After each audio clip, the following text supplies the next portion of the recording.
We have assembled our Sunday roundtable this morning. We're joined by Democratic political analyst Marianne Marsh and Republican political analyst Virginia Buckingham. Great to have you with us, guys. And right at the top, I'm just curious. You just heard Andrea Campbell. Ginny, let me start with you. Mayoral material there?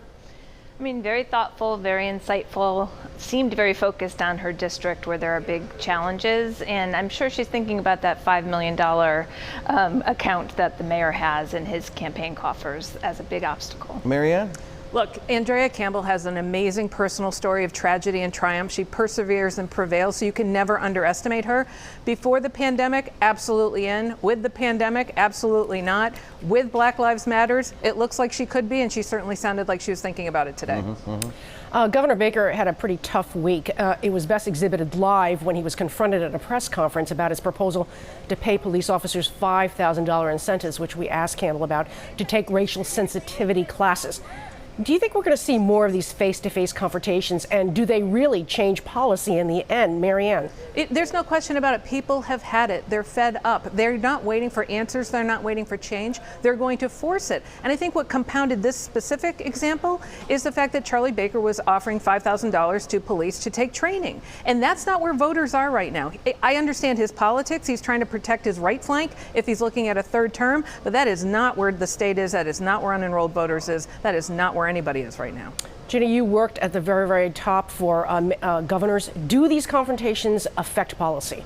They do, because a politician is only as good as the people he listens to, and that doesn't mean just his advisors. That means the people that he's governing. I think Governor Baker will listen to this. It is tone deaf, I think, to offer money to train police officers not to be racist. Doesn't seem to make a lot of sense, and I think that was a very fair point made at that press conference. The other big hit that Governor Baker took was in the report on the Holyoke Soldiers Field home. He himself labeled it nothing short of gut-wrenching. But should the governor have taken personal responsibility even greater for the failures? Ginny, let me start with you. So my perspective is it's never a good time to assign blame and make a fair assessment while you're still in the midst of a crisis. And I think while this report was very thorough, this kind of tragedy transpired in many, many nursing homes in this state and around the country. And what was missing was an assessment of what needs to be done to protect all nursing homes going forward. And, you know, the governor, I do think, took accountability, but I just don't think that the solution goes far enough. Marianne, what do you think? Well, here's what that report said. It's who you know, not what you know. And that's what led to the tragic deaths of 76 veterans in the Holyoke Soldiers Home. That is wrong. And it's now compounded in the wake of this investigation by the fact that Charlie Baker has now offered a proposal that says you don't have to be licensed to run a nursing home, a veterans nursing home, where private nursing homes, you have to be licensed. So that just compounds. It's not what you know, it's who you know. You need to give them the best service possible, at least equal with the private nursing homes, and all that needs to be improved, and frankly better because they served our country. And the last thing here, this is only the first report. There are 3 more coming. Maura Healey's got one, Lelling's got one, and now the legislature's got one. So maybe Frank Arena resigned 2 minutes before that first report came out. I don't think that's going to be the last one, and it's hard to imagine it stops with him. On another COVID front, Governor Baker offered broad guidelines for opening schools, but districts will decide exactly how many kids get to go to school, when they get to go to school. And I guess my question, Marianne, is any predictions on whether most parents will opt to keep their kids home, or will they have had enough of this and send them back very cautiously, of course? Well, I think we have the answer in the Suffolk poll that came out earlier this week. 33% of people in Massachusetts will send their kids to school. 33%, that's it. No one else is going to send their kids to school or daycare today.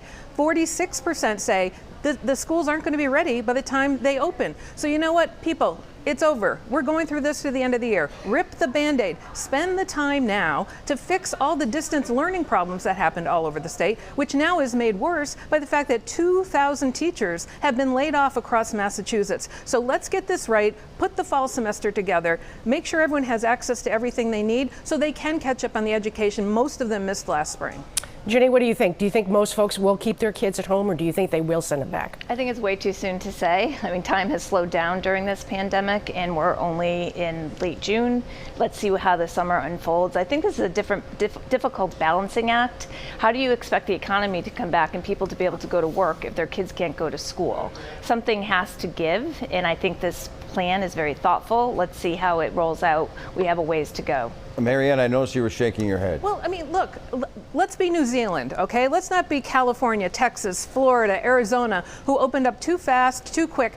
Everyone is saying, the hints are out there. Every medical professional is saying it's going to come through the fall. We're going to add influenza. Who wants any vaccine that comes up before Donald Trump's reelection? So I think, like sports and everything else, everyone's being unrealistic and prompting people to say and do things that we're not prepared to do. Invest the time and distance learning now. Colleges are about to announce that they're not going back. A lot of sports teams too. We're going through all of this. Let's just be honest about it and face it down and do the right thing so we can open once and for all, like New Zealand has. The Wrestle reality it to the ground. The reality is we are not those states. Our transmission rate is the lowest in the country. We have done the right thing. Let us try to do the right thing here. But California was where we were, and look where they are now, because everyone stopped paying attention, doing the things they should need to do. We have to stay disciplined about all this if we hope to really, really beat this.